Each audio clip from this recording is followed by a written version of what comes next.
Warganet dimanapun berada, tetap semangat. Kita berjumpa lagi dengan saya Hasrullah, Podcast Studio. Dan kali ini kita kedatangan tamu yang sangat luar biasa. Beliau adalah Kepala Dinas Pendidikan Sulawesi Selatan, ya, Profesor Dr. Muhammad Jupri.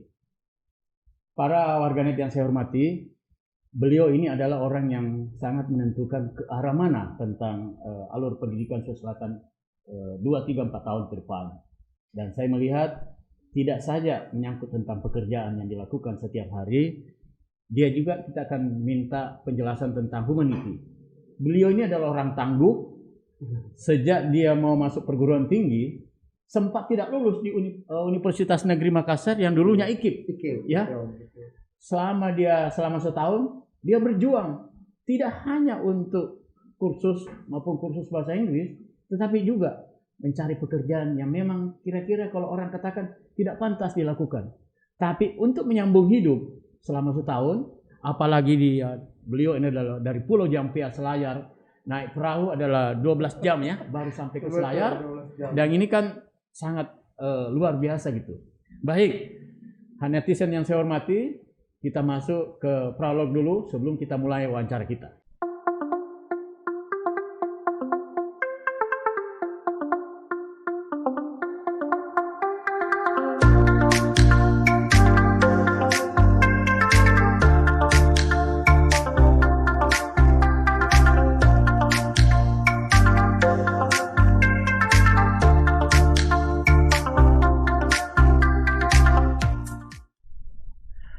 Apa kabar Prof. Muhammad Jupri?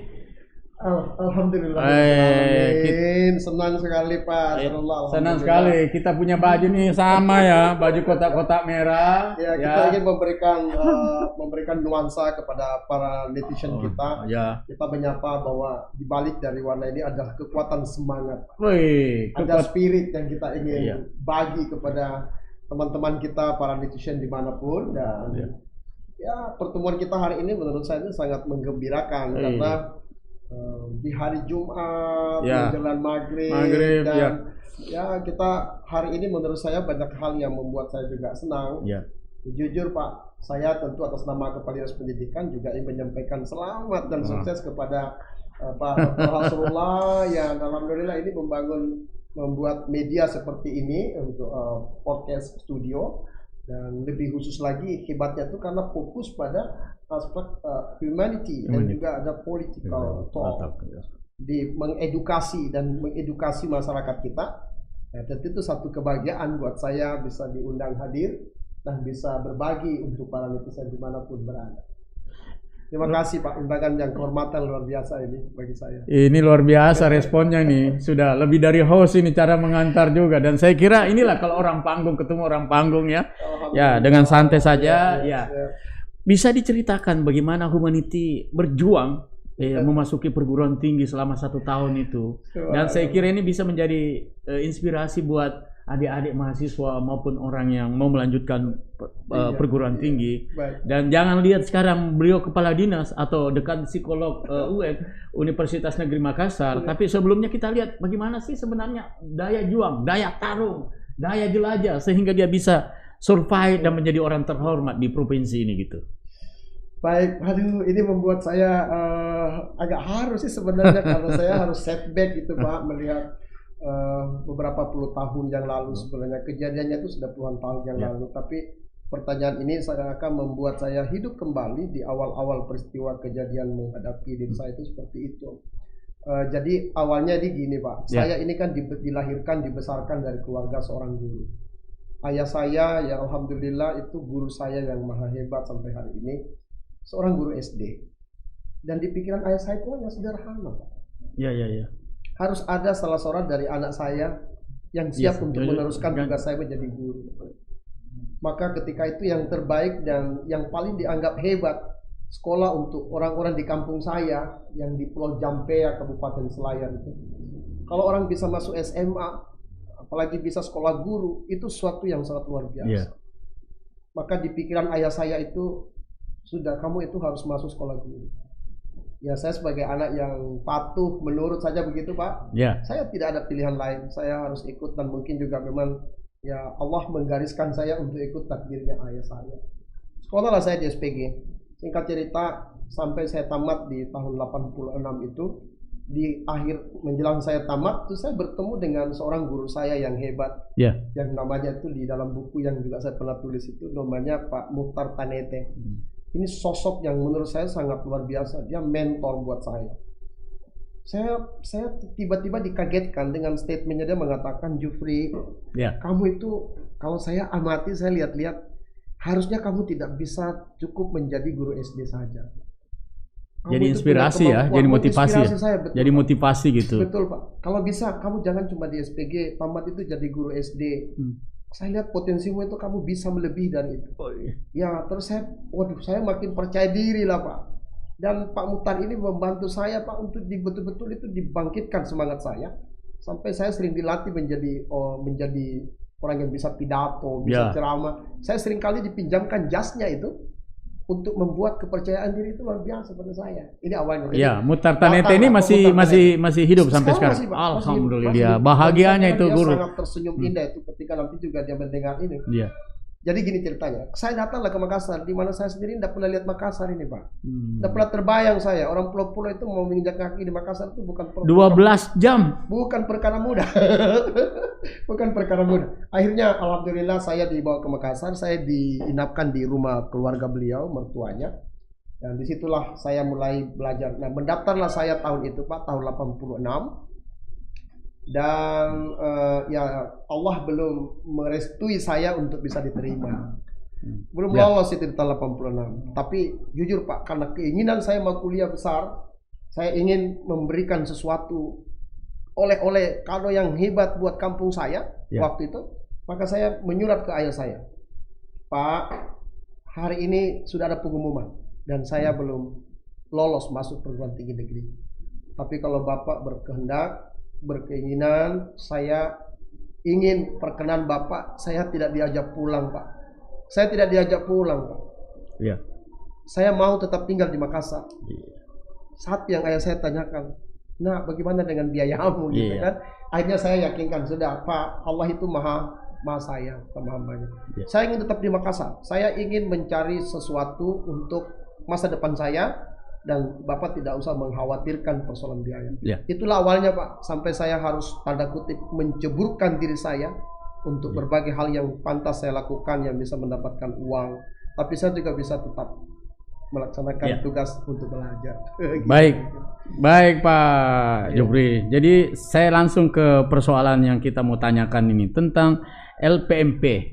Sekarang sementara diprogramkan selama 7 bulan, kira-kira apa yang harus dilakukan sehingga peningkatan mutu pendidikan di Sulawesi Selatan itu, baik itu dari SMP, SMA, kemudian SMK, kemudian sekolah luar biasa, kira-kira apa yang harus dilakukan untuk meningkatkan performance kita gitu? Ya, baik Pak. Jadi memang ketika saya diberikan amanah oleh Bapak Gubernur Provinsi Selatan, Bapak Wakil Gubernur, memang kepada saya tentu dititipkan harapan yang sangat besar terkait dengan bagaimana mengembangkan pendidikan di Sulawesi Selatan.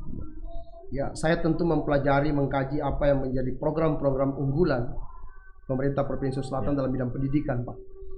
Nah, memang sesuai dengan apa yang menjadi core kompeten dari Dinas Pendidikan Provinsi. Secara administratif dia itu harus mengurusi SMA, SMK, dan SLB. Maka kami tentu fokus ke 3 unsur ini. Nah, program unggulan yang diberikan ke kami itu terkait dengan misi 1 dan misi 4, khusus berkaitan dengan bagaimana mengembangkan Sulawesi Selatan itu menjadi Sulawesi Selatan yang cerdas dan berkarakter. Nah, itu topiknya. Menjadikan Sulawesi Selatan ini unggul dalam bidang pendidikan dan berkarakter. Nah, terkait dengan itu tentu kami harus mempelajari bagaimana kondisi awal yang ada terkait dengan pendidikan di SMA, SMK, dan SLB. Khusus SMA, target yang ingin dicapai itu adalah bagaimana anak-anak lulusan kita di SMA itu bisa lulus dengan presentasi yang tinggi dan tidak hanya puas sampai dia lulus, tapi dia juga harus bisa masuk ke perguruan tinggi negeri yang masuk kategori top 10 di Indonesia. Ya, itu untuk SMK, SMA. Adapun untuk SMA, yang menjadi fokus perhatian pemerintah provinsi itu adalah bagaimana mendorong pendidikan vokasi itu menjadi sebuah alternatif yang dapat dipilih oleh para anak-anak kita di SMK, agar ketika mereka tamat di SMK, mereka itu bisa terserap cepat masuk ke dunia kerja. Bahwa mereka diantaranya itu ada yang lanjut ke perguruan tinggi, tapi itu mungkin jumlahnya sangat kecil karena memang mereka tidak dipersiapkan untuk lanjut. Ya itu. Sedangkan untuk SLB, kita harus memastikan bahwa anak-anak yang berkebutuhan khusus di Sulawesi Selatan dari berbagai tipe-tipe kebutuhan khususnya itu harus bisa mendapatkan kesempatan untuk mendapatkan akses belajar di sekolah-sekolah formal, dan tidak ada alasan bagi kita untuk tidak mengurusi hak-hak mereka untuk mendapatkan pendidikan dengan berbagai karakteristiknya, begitu Pak kira-kira. Yang menarik ini adalah pendidikan vokasi. Vokasi, betul. Vokasi ini kita butuhkan. Jadi negara-negara maju seperti Singapura, kemudian Jepang, beberapa negara Eropa, pendidikan vokasi itu menjadi titik tumpuan sebenarnya. Kira-kira apa yang harus dilakukan Pak Kadis sehingga sekolah-sekolah kejuruan yang vokasi ini bisa lebih ditingkatkan, bahkan kalau perlu anggarannya lebih ditingkatkan daripada sekolah biasa gitu. Betul sekali Pak, betul sekali. Jadi memang ini menjadi konsen kita, dan saya ingin mengatakan bahwa begitu saya masuk Pak Dinas Pendidikan, saya memang harus melakukan telaah yang cerdas terkait dengan bagaimana kondisi yang ada di SMK kita saat ini. Karena kan tidak nyaman bagi kita sebenarnya itu kalau ini ada paradoks. Saya mengatakan paradoks begini. Idealnya alumni SMK itu bisa masuk terserap dunia kerja. Dunia kerja. Tapi data terakhir yang dikeluarkan di BPS itu per Februari 2019 itu disebutkan bahwa justru alumni SMK itu di tanda kutip dianggap menjadi penyumbang angka pengangguran yang besar di Sulawesi Selatan. Inilah yang menjadi pertanyaan dan tantangan besar bagi kami, khususnya dipercaya mengelola pendidikan. Bagaimana mendorong pendidikan kita di SMK untuk menjawab tantangan ini? Nah, maaf, yang saya lakukan setelah masuk, kita harus evaluasi betul, koordinasi dengan seluruh kepala cabang dinas. Saya minta para pengawas bina untuk memberikan data yang akurat terkait kondisi SMK kita. Nah, kita punya 168 SMK negeri di Sulawesi Selatan. Bagaimana ini bisa pengembangan selanjutnya supaya kita menjadi provinsi yang terdepan dalam mengelola SMK? Iya, baik, terima kasih. Jadi 168 kita ini negeri nih Pak, SMK. Tapi kita negeri dulu lah yang kita sasar. Kenapa? Karena di 168 ini dia itu mengelola, mengembangkan berbagai bidang keahlian. Disesuaikan dengan komoditas unggulan yang ada di setiap wilayah.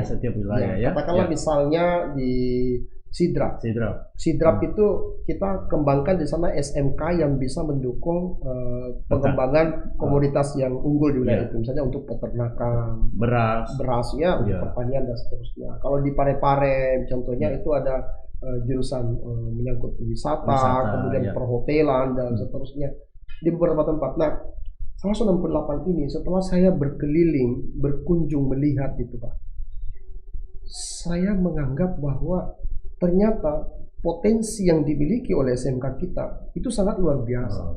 Sangat luar biasa. Kenapa? Karena Kementerian Pendidikan dan Kebudayaan, karena dia ingin fokus ke persoalan vokasi ini Pak, dia itu dikeluarkan dari struktur kementerian yang sebelumnya itu dia masuk di pendidikan menengah. Dia itu dikeluarkan sendiri, membentuk menjadi satu dirjen tersendiri, namanya Dirjen Vokasi. Dirjen Vokasi. Jadi ini satu bentuk goodwill pemerintah untuk memberi perhatian pada sekolah-sekolah vokasi. Nah, khusus di Sulawesi Selatan, 2 tahun terakhir itu Pak, bantuan pemerintah pusat yang dikoordinasikan di provinsi untuk pengembangan SMK ini itu sudah mendapatkan dana alokasi khusus untuk pengembangan sarana yang ada di SMK. Dibangunlah sejumlah RPS ruang praktek siswa. Dan ini Masya Allah Pak, saya bisa katakan di kesempatan ini kepada Leticia bahwa SMK kita dengan peralatan ini Pak sangat luar biasa Yang terakhir saya lihat kemarin itu di Bone Pak, peralatan untuk otomotif mereka. Bengkel resmi Honda, bengkel resmi Suzuki, Yamaha juga belum punya peralatan itu. Sudah punya SMK. Nah, begitu juga di tempat lain. Saya punya SMK 6 misalnya di Makassar itu yang punya industri roti. Dia bisa saja memenuhi kebutuhan roti yang ada di setiap tempat. tapi ada keterbatasannya.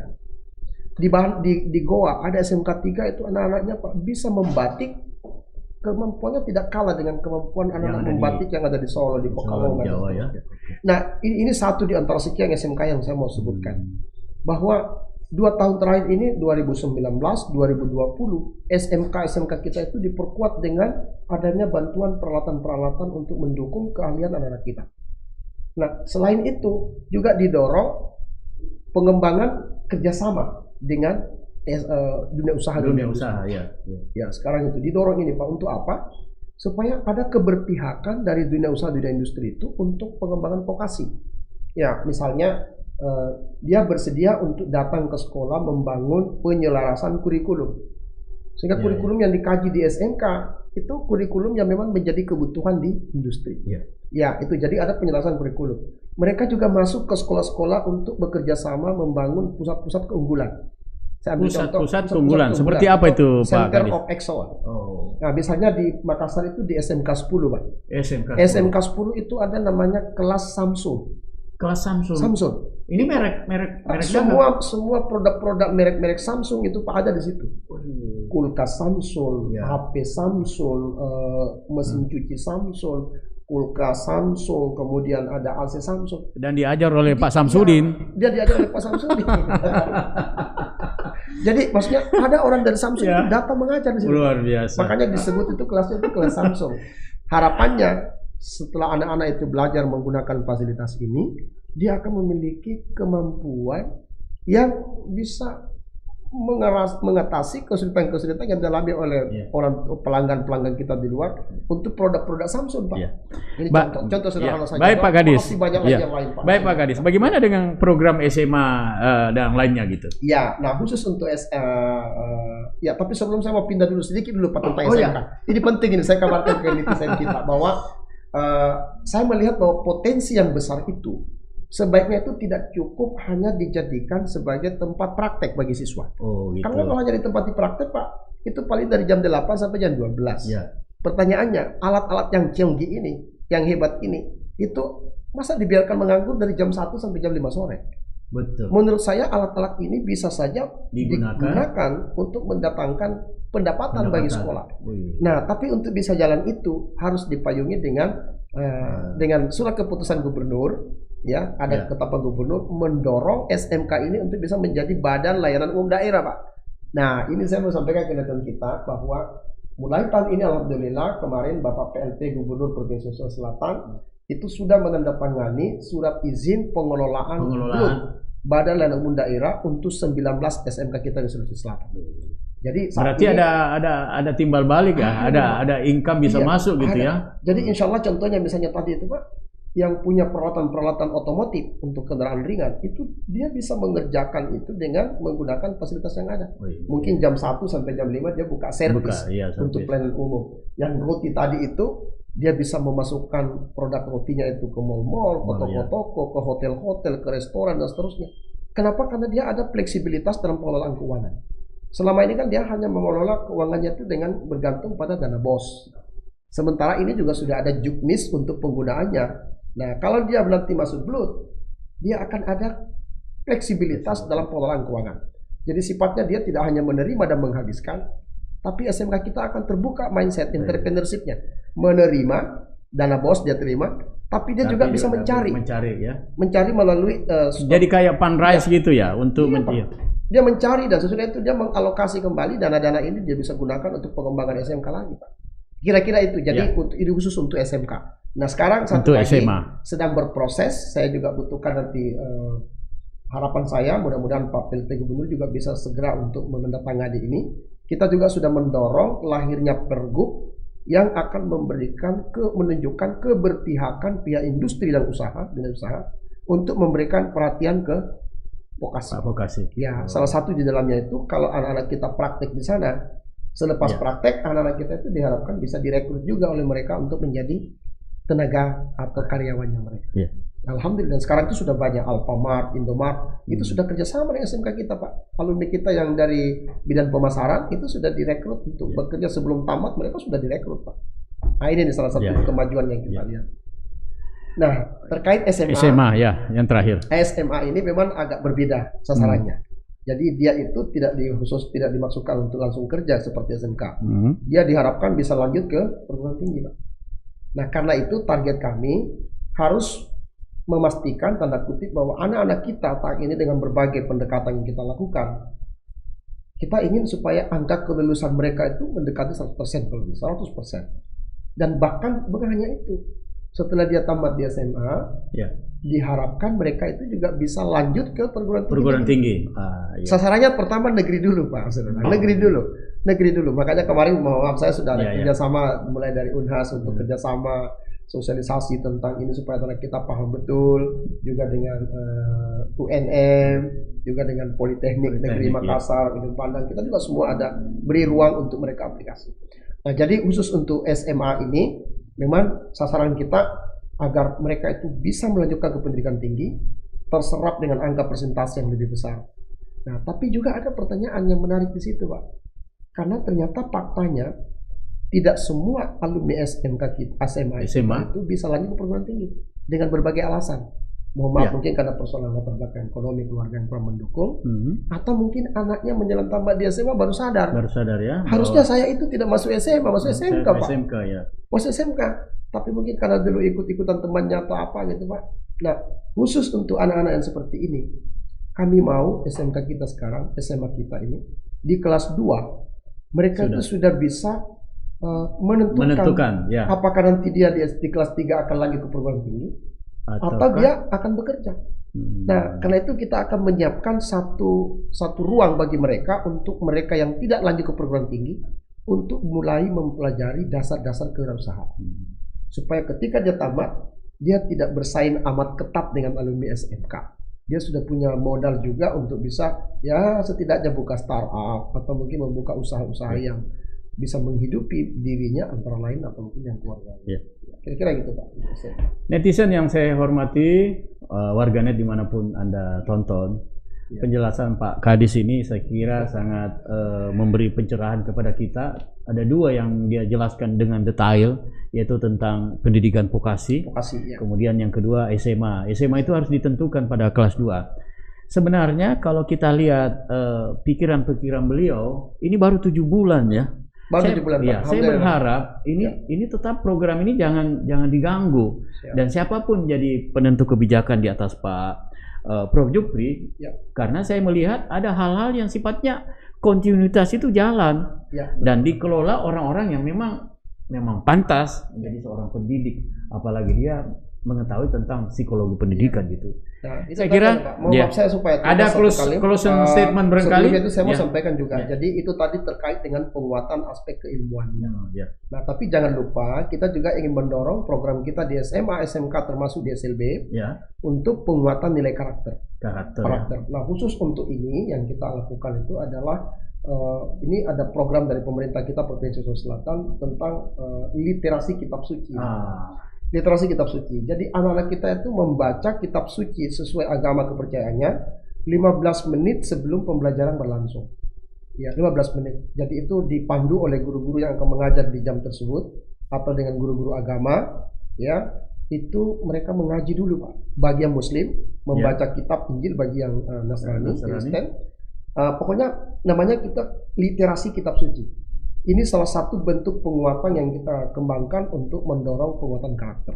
Nah, selain itu kita juga ada kerjasama dengan kuartir Gerakan Pramuka Sulawesi Selatan untuk mengimplikasikan kebijakan kementerian tentang pendidikan pramuka itu sebagai kegiatan ekstrakurikuler yang bersifat wajib. Jadi dia ekstra, tapi dia wajib dilakukan.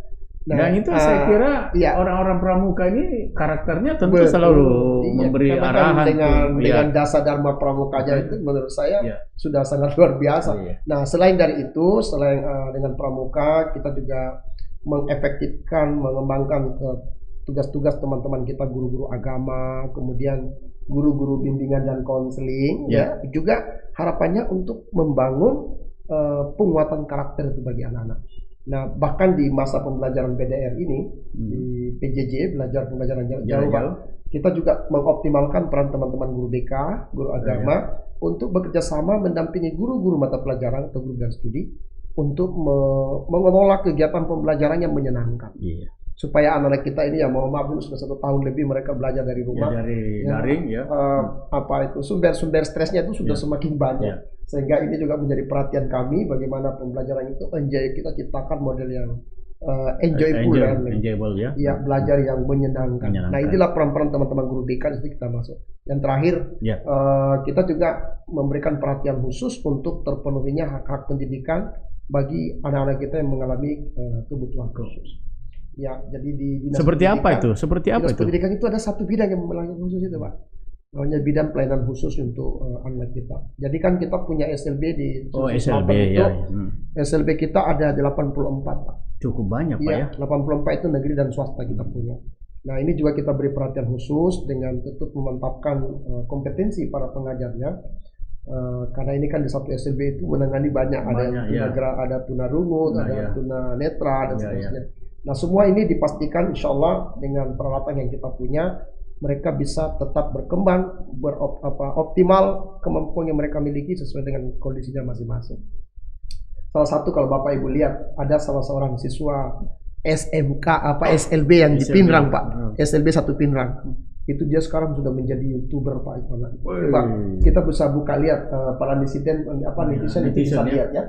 Bisa lihat. Buka saja di situ Andrikan itu bisa lihat. Andrikan channelnya itu ada sendiri itu sudah luar biasa itu, padahal cuma netral, tapi dia kemampuan itu luar biasa. Nah, jadi intinya saya kira saya ingin menyampaikan sekali lagi bahwa Dinas Pendidikan Provinsi Sulawesi Selatan diberikan amanah oleh pemerintah provinsi untuk mengawal bagaimana pendidikan Sulawesi Selatan ini bisa berjalan. Nah, tentu yang kami lakukan sekarang ini juga kami harus mencoba menselaraskan dengan peta jalan pendidikan yang sudah dikeluarkan oleh kementerian. Baik. Nah, tentu kita juga harus lihat di Sulawesi Selatan ini, saya sementara mempelajari hal-hal itu semua, dan pada waktunya nanti saya juga akan ada FGD mengundang para pemerhati pendidikan dari berbagai organisasi kemasyarakatan, organisasi keagamaan, untuk juga bersama-sama berdiskusi tentang peta jalan pendidikan, khususnya kita di Sulawesi Selatan, Pak. Baik, para netizen yang saya hormati, saya berharap pencerahan yang dilakukan Profesor Muhammad Jupri memberikan inspirasi, kemudian kita lihat penjelasannya sangat klop ya, dan saya kira harus kita ikuti, dan mudah-mudahan siap. Pokoknya informasi ini kita saling tukar di informasi di podcast kami, dan itu akan untuk mengabdi untuk Sulawesi Selatan. Insya Allah saya kira kita ada beberapa tema-tema yang nanti kita bisa pilah-pilah. Jadi ini kan ini pertemuan kita di awal. Sekali lagi saya atas nama Kepala Dinas Pendidikan mengapresiasi dan sangat salut lahirnya podcast untuk Pak Hasrullah ini bisa menjadi salah satu wadah yang akan memberikan edukasi bagi masyarakat kita, sumber informasi yang bisa membelajarkan warga kita makin cerdas. Saya menyampaikan pesan akhir dari Pak Mas Menteri, yang sekarang ini mengembangkan gagasan untuk kampus Merdeka Belajar. Nah, kalau khusus untuk di SMA itu, Pak, ada namanya sekolah penggerak. Ada namanya sekolah penggerak untuk SMA. Dan juga ada guru penggerak. Khusus di SMK ada namanya pusat keunggulan. Jadi SMK PK. SMK pusat keunggulan. Nah, ini semua akan berjalan bersinergi untuk mendorong kualitas guru-guru kita akan makin lebih baik, kompetensinya makin lebih meningkat. Karena guru-gurunya berkompeten, kepala sekolahnya berkompeten, sekolahnya unggul. Kalau sekolahnya unggul, harapan kita anak-anaknya, siswa-siswa didiknya semua akan juga makin unggul. Ini diarahkan untuk dipersiapkan mereka bisa menjadi anak-anak yang akan memiliki kecakapan abad 21. Ya, di situ ada 4, mereka harus memiliki 4 C. C pertama itu adalah critical thinking. Dia memiliki kemampuan berpikir kritis. Yang kedua C-nya itu adalah collaboration. Dia bisa memiliki pribadi yang bisa bersinergi dengan semua pihak tanpa dibatasi dengan latar belakang yang sempit. Dan C yang berikutnya itu adalah creativity. Mereka harus memiliki kemampuan berkreasi, karena ke depan kreativitas ini menjadi jawaban dari berbagai tantangan persoalan yang akan muncul. Dan terakhir itu adalah communication skill. Harus memiliki kemudian Ya. saya kira lahirnya ini Ya. juga bagian dari cara mengasah kemampuan orang untuk bisa memiliki kemampuan berkomunikasi yang baik. Iya. Selamat buat Pak Ya. Sela dan kru kerja. Mudah-mudahan ini bukan yang pertama, tapi kita bisa terus bersinergi. Ya. Ya, Dinas Pendidikan Sulawesi Selatan akan bangga dengan hadirnya ini karena kita bisa berkolaborasi untuk membelajarkan masyarakat Sulawesi Selatan menjadi lebih baik. Baik, saya tidak bisa memberi kesimpulan, tapi inilah utuh yang disampaikan oleh Kepala Dinas. Ya, kita berharap apa yang disampaikan sangat bermanfaat buat Amin, kita, amin, kemudian amin. terutama kepada stakeholder dan para guru yang ada di Sulawesi Selatan. Mudah-mudahan apa yang disampaikan oleh Pak Kepala Dinas menjadi sebuah pedoman yang jitu untuk memajukan Sulawesi Selatan yang lebih baik. Ya, Sekian dan amin. terima kasih. Sampai jumpa di lain topik. Terima kasih.